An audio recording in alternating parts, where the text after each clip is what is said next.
We've got Jidechi Chidiezie, a sports journalist, and is currently in Uyo.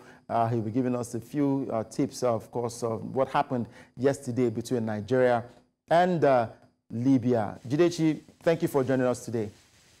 Yeah, thank you for having me, Udoka. Always wonderful to do this with you guys on the show. Thank you very much. And I see you donning the Super Eagles jersey. If we had played a draw or lost that game, would you have won the jersey? Let's not talk about what I would have won if we had played a draw.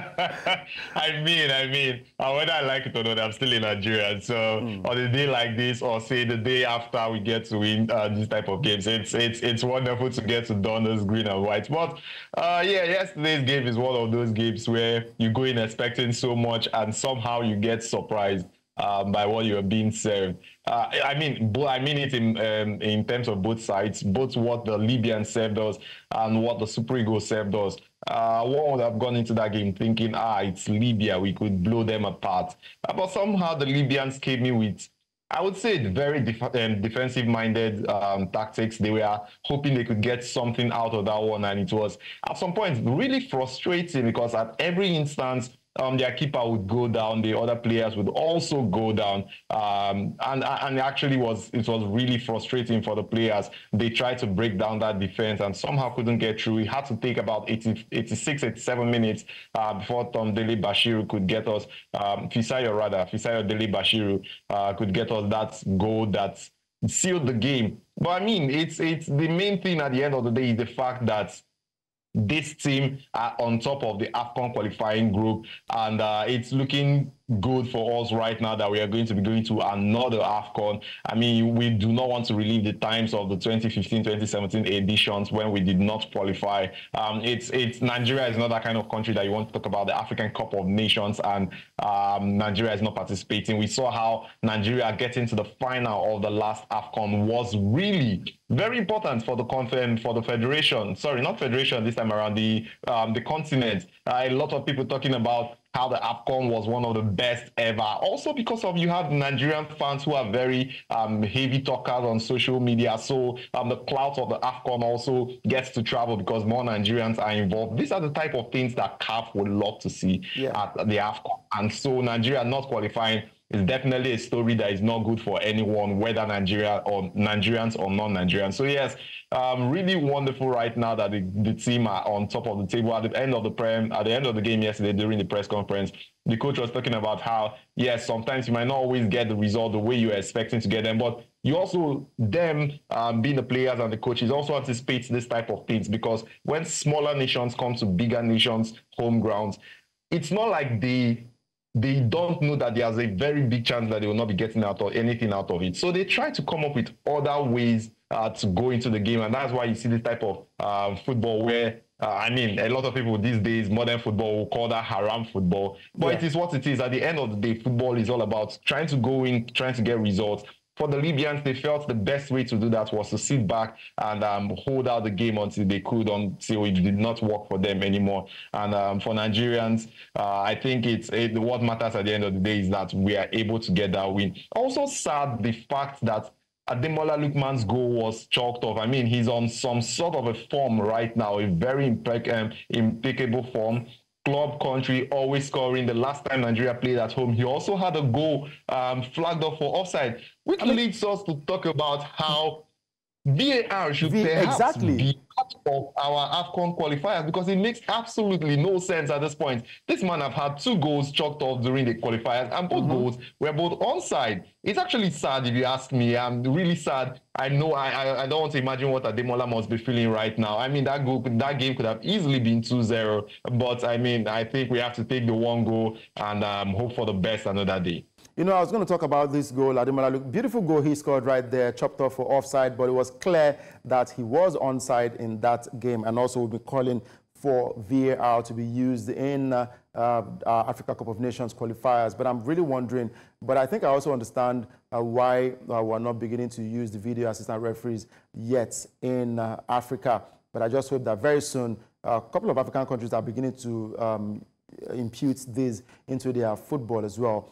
But talking about the manager, let's take a break and listen to what Coach Augustin Eguavoen said concerning Victor Boniface, who was not able to impact in that game yesterday. Let's listen to Cerezo himself, Augustin Eguavoen. Boniface is a clinical striker, clinical finisher, but they are struggling with the national colours. You see, sometimes these chances don't come.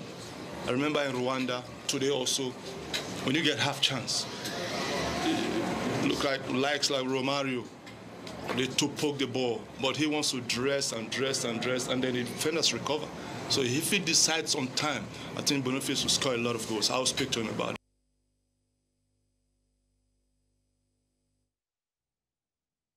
So if he decides on time, Boniface will score loads of goals. What's coming from the interim manager himself, talking about Augustin Eguavoen.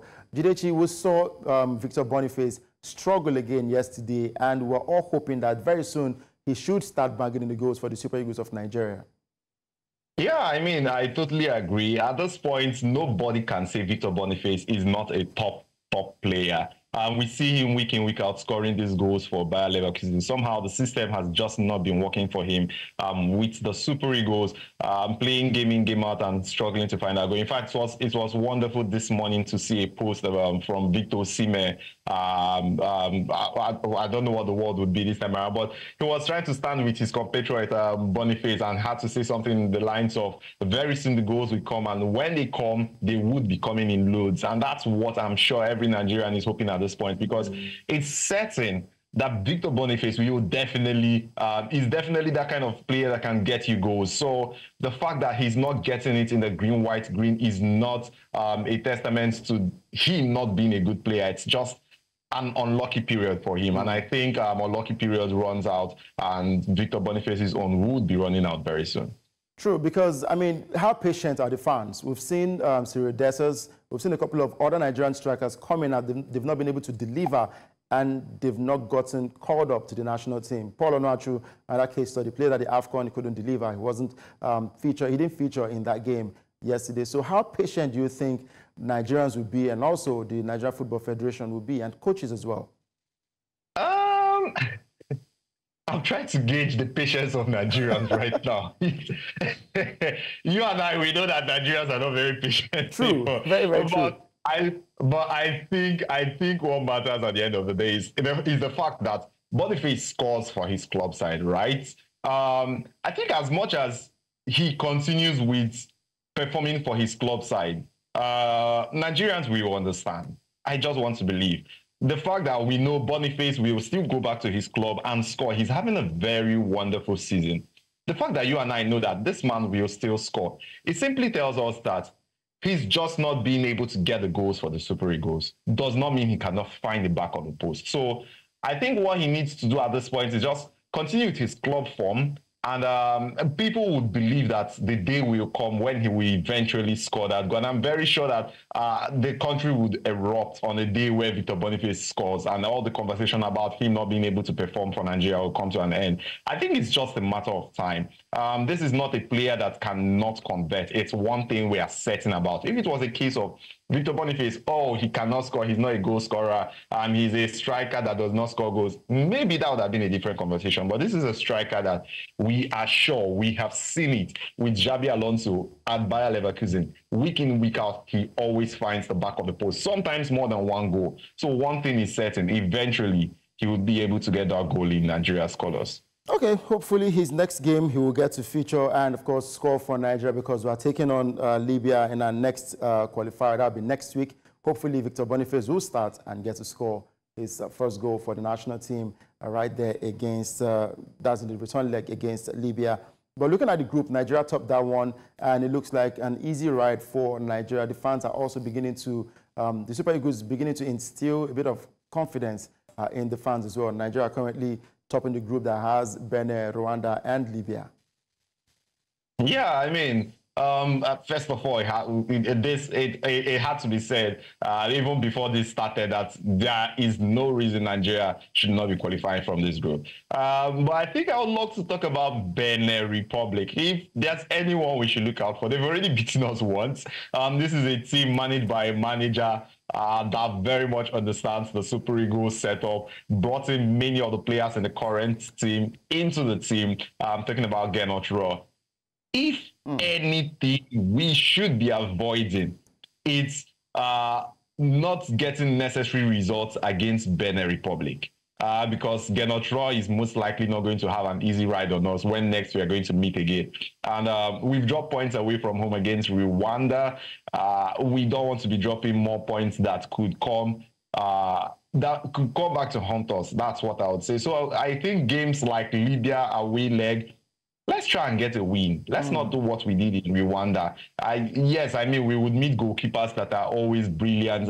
It's part of the things we saw against the Rwandans. It's also what we saw against the Libyans yesterday. Let's try to get past these keepers one way or the other, because the way Benin Republic are going on us, let's not talk about what will happen if Benin Republic gets to top this group ahead of the Super Eagles. Wow. All right, we'll see how things are turn out for the Super Eagles of Nigeria against Libya in the return fixture. That'll be next week, and hopefully the boys can get all 3 points or get a point, and our qualification will all but be guaranteed for the Super Eagles of Nigeria. Thank you very much, Jidechi, for joining us today. And I'm wondering, when would you be back to Lagos, or you're still enjoying Ekwankuko? I mean, it's all about enjoying the city. The Super Eagles give you a win. Just stay around and have some fun before you get back home. Okay. But hopefully soon, yeah. All right, enjoy yourself. Enjoy the best of Uyo. And when you come back, we'll surely get you right here in the studio, and you get to explain your escapades over there. Thank you for joining today. Thank you so much for having me.